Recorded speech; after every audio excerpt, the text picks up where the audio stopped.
ভিন রাজ্যে কাজে গিয়ে বাংলা বলার জন্য হেনস্থার শিকার হতে হচ্ছে রাজ্যের পরিযায়ী শ্রমিকদের। এমনকি বাংলায় কথা বলার জন্য তাদের বাংলাদেশি নাগরিক বলে দাগিয়ে দিয়ে ডিটেনশন ক্যাম্পে রাখার অভিযোগও উঠছে। জানিয়ে রাজপথে নেমে প্রতিবাদ মিছিলও করেছেন রাজ্যের মুখ্যমন্ত্রী তথা তৃণমূল নেত্রী মমতা ব্যানার্জি। আর এবার মুর্শিদাবাদে 12 জন শ্রমিককে মারধরের অভিযোগ উঠল চেন্নাইতে। শ্রমিকদের অভিযোগ, মঙ্গলবার 15 জুলাই সন্ধ্যায় রাতের খাবারের ব্যবস্থা করছিলেন তারা। তখন স্থানীয় কয়েকজন বাসিন্দা এসে চড়াও হয় তাদের মেসে। বেধড়ক মারধর করা হয় ওই শ্রমিকদের। ফলে পুলিশ এসে উদ্ধার করে স্থানীয় একটি হাসপাতালে ভর্তি করে। চিকিৎসা করিয়ে বুধবার 16 জুলাই সন্ধ্যায় ট্রেন ধরেন। শুক্রবার 18 জুলাই রাতেই বাড়ি পৌঁছন তারা। কি বলছেন আক্রান্ত সুজন শেখ, শুনবো।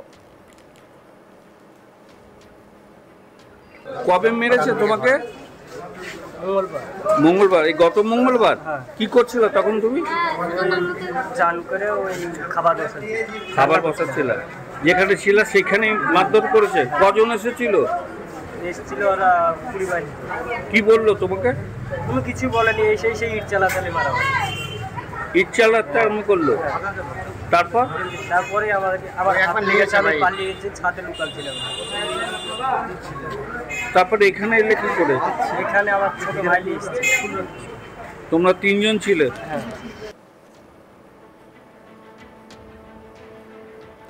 আক্রান্তের বাবা আসুদুল শেখের বক্তব্য শুনবো। আমার ছেলে 15 তারিখে গেছিল চেন্নাই। এই মাসের 15 তারিখ? হ্যাঁ, এই মাসের 15 তারিখ চেন্নাই কাজে গেছিল। আজ থেকে 15 দিন আগে। আচ্ছা। আমাকে মঙ্গলবার দিন 6:30 লাগায় ফোন করছে যে আপা আমাকে মেরে ফেললে। এবার মেরে ফেললে বলে একটা ছেলে ফোন করছে, তো বললো যে কেউ আছিস তো? তো যদি না, ইসমাইল নিয়ে চলে গেছে ওখানে একটু হসপিটাল। তারা রানীতলা ছিল, রানীতলা রুট চলে গেছে। আর আমাদের একজনের হাত ভেঙে দিয়েছে। আমি ছাত্রের উপরে উঠে রয়েছি বাথরুমের, ছাত্র ওপর আসছে ছাত্র। আর বড় ভাইকে মেরে ফেললো নিচে। এবার নিচে দিয়ে আবার খবর না আসি, তো নিচে আর খবর পাচ্ছি না। তো আমাদের রাত 9টার সময় খবর এলো যে পুলিশ এলো। পুলিশের সব তুলে নিয়েছে আমাদেরকে হসপিটালে। আপনার পর আমার কাছে 3বার ডকুমেন্টস নেয়। 3বার ডকুমেন্টস নেওয়ার পরে ধরেন ট্রিটমেন্ট করে রাত 3টার সময় ওখানকার যে ঠিকাদার ছিল সে ছেড়ে দিয়ে পালিয়ে যায়। এরা ওখানকার স্থানীয় লোক কিছু পেয়েছিল, রানীতলা ছিল। এরা নিয়ে এসে স্টেশনে ছেড়ে দেয়। স্টেশন থেকে এই আজকে 8:30টার সময় মুর্শিদাবাদ স্টেশন আমাকে দিল। আচ্ছা। রানীতলা ছেলেরা। আমি মুর্শিদাবাদ স্টেশন থেকে নিয়ে গেলাম, নিজে বাড়িতে খাওয়া দাওয়া করাবো বলে। ওখানে বসে থাকতে পারলাম না যে আবার মুর্শিদাবাদ। কজন ছিল? ছিল আমার 3টে। আমারই 3টে ছেলে ছিল। আপনার 3 ছেলে? একজন মার খায়নি, ও হসপিটাল নিয়ে গেছিল। আরেকজনকে রানীতলা। আর আমার এই 2টো ছেলেকে। কে কোন ছেলে? শেখ আর সুদল শেখ। আপনার নাম কি? আসাদুল শেখ। বাড়ি কোথায় আপনার? গুভিয়া গাছা, মোড়লপাড়ায় বাড়ি। মোড়লপাড়া বাড়ি। তাহলে আপনি বলছেন কবে গিয়েছিল? আজ থেকে 15 দিন আগে। আজ থেকে 15 দিন আগে। আর আজকে সকালবেলায় ওটা নামলো। তাহলে মোট কতজন ছেলে ছিল? ওরা ছেলে ছিল 9 জন। আপনার 3 জন ছেলে আর ওই রানীতলা ছিল। আর আমার একটা ভাইপো ছিল গুদিয়ারি, ওরও মারি। আচ্ছা, ও মার লাগেনি। তার মানে রানীতলা 5 জন ছিল। মুর্শিদাবাদ থানা কমিটির সম্পাদক নুরুল শেখ কি বলছেন, শুনবো। আমরা আজকে সকালেই জানতে পারলাম যে সকালবেলা চেন্নাই যে 9 জন শ্রমিক কাজে গেছিল, তাদেরকে বিশেষ করে বাঙালি হওয়ার সুবাদে ওখানে মারধর করা। 3 জন আছে সকালবেলা ট্রেনে নেমেছে, আমরা জানতে পারলাম। জানার পরে এটাকে আমরা হসপিটাল চিকিৎসার জন্য নিয়ে এসেছি। সুজন শেখ নামে যে ছেলেটার মেয়ের হাত ভেঙে দেওয়া হয়েছে। আরেকজনকে কঠিনভাবে মেরেছে এবং সে প্রচুর জখম হয়েছে, ইন্টারনাল হেমারেজ হয়েছে। তার কারণটা হচ্ছে যে গোটা রাজ্যে কর্মসংস্থান নেই। কাজের সুবাদে এলাকার যুবক ছেলেরা যখন আপনার ভিন রাজ্যে কাজের জন্য যাচ্ছে পরিযায়ী শ্রমিক হিসেবে, তখন সেখানেও তারা নিরাপত্তা পাচ্ছে। আমরা দেখছি এবং আমরা বারে আমাদের পরিযায়ী সংগঠনের পক্ষ থেকে রাজ্য সরকারের দৃষ্টি আকর্ষণ করার চেষ্টা করছি যে এই পরিযায়ী শ্রমিকদের নিরাপত্তার ব্যবস্থা করতে হবে, কিন্তু সরকার এই ব্যাপারে নির্বাক। আমরা দেখছি 21 জুলাই প্রচারের জন্য তৃণমূলের পক্ষ থেকে বর্তমানে বলা হচ্ছে পরিযায়ী শ্রমিকদের কথা, মায়া কান্না, কিন্তু আখেরে তাদের জন্য যে পরিকল্পনা করা এটা করা হচ্ছে।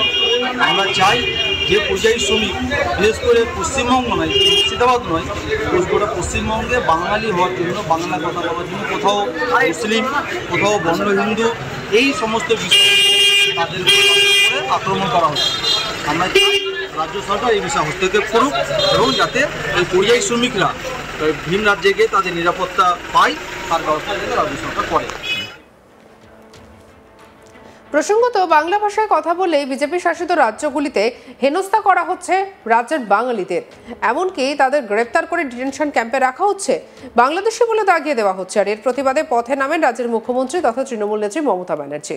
বুধবার 16 জুলাই ধর্মতলার ডোরিনা ক্রসিং এর মঞ্চ থেকে বিজেপিকে হুঁশিয়ারি দেন তৃণমূল নেত্রী।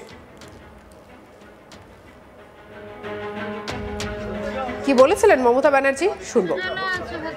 ভারত সরকার একটা নোটিফিকেশন করেছে, জেনে রাখুন। সেই নোটিফিকেশনটা আমরা চ্যালেঞ্জ করব। লুকিয়ে লুকিয়ে করেছে, করে নিজেদের রাজ্যগুলোতে যেখানে বিজেপি আছে সেখানে পাঠিয়েছে। তাতে পরিষ্কার বলা হয়েছে, যাকেই সন্দেহ হবে বাংলা ভাষায় কথা বলে অ্যারেস্ট করবে, ডিটেনশন ক্যাম্পে, মানে হোল্ডিং এরিয়া, ডিটেনশন ক্যাম্প যাকে বলা হয়, সেখানে রেখে দেবে। আমি এখন ঠিক করেছি আমি বাংলায় বেশি করে কথা বলবো। ক্ষমতা থাকলে আমাকে ডিটেনশন ক্যাম্পে আগে রাখো, বাংলা ভাষায় কথা বলার লোকেদের আগে। হিন্দি ভাষীদের রাখলেও আমি করব। It is more than emergency and illegal detention. ভিন রাজ্যে কাজে গিয়ে বাংলা বলার জন্য হেনস্থার শিকার হতে হচ্ছে রাজ্যের পরিযায়ী শ্রমিকদের, এমনকি বাংলায় কথা বলার জন্য তাদেরকে বাংলাদেশি নাগরিক বলে দাগিয়ে দিয়ে ডিটেনশন ক্যাম্পে রাখার অভিযোগও উঠছে, যা নিয়ে রাজপথে নেমে প্রতিবাদ মিছিল করেছেন রাজ্যের মুখ্যমন্ত্রী তথা তৃণমূল নেত্রী মমতা ব্যানার্জি। আর এবার মুর্শিদাবাদের 12 জন শ্রমিককে মারধরের অভিযোগ উঠল চেন্নাইয়ের শ্রমিকদের। অভিযোগ, মঙ্গলবার 15 জুলাই সন্ধ্যায় রাতের খাবারের ব্যবস্থা করছিলেন তারা। তখন স্থানীয় কয়েকজন বাসিন্দা এসে তাদের উপর চড়াও হয়, বেধড়ক মারধর করা হয়। পরে পুলিশ এসে তাদেরকে উদ্ধার করে স্থানীয় একটি হাসপাতালে ভর্তি করে। চিকিৎসা করিয়ে বুধবার 16 জুলাই সন্ধ্যায় ট্রেন ধরেন তারা। শুক্রবার 18 জুলাই রাতেই তারা বাড়ি পৌঁছন। কি বলছেন আক্রান্ত সুজন শেখ শুনবো। কবে মেরেছে তোমাকে? মঙ্গলবার, এই গত মঙ্গলবার। কি করছিল তখন তুমি? চান করে ওই খাবার বসাচ্ছিল, যেখানে ছিল সেখানে মারধর করেছে। কজন এসেছিল? এসেছিল ওরা 20 বাইশ। কি বললো তোমাকে? কোনো কিছু বলেনি, সেই ইট চালাতে মারা হয়। ইট চালাতে আরম্ভ করলো, তারপরে আবার নিয়ে পালিয়ে। সঙ্গে রাখুন আজ তাক বাংলার ইউটিউব চ্যানেলকে। অন্যান্য খবরের জন্য লাইক, কমেন্ট, শেয়ার, সাবস্ক্রাইব করতে ভুলবেন না।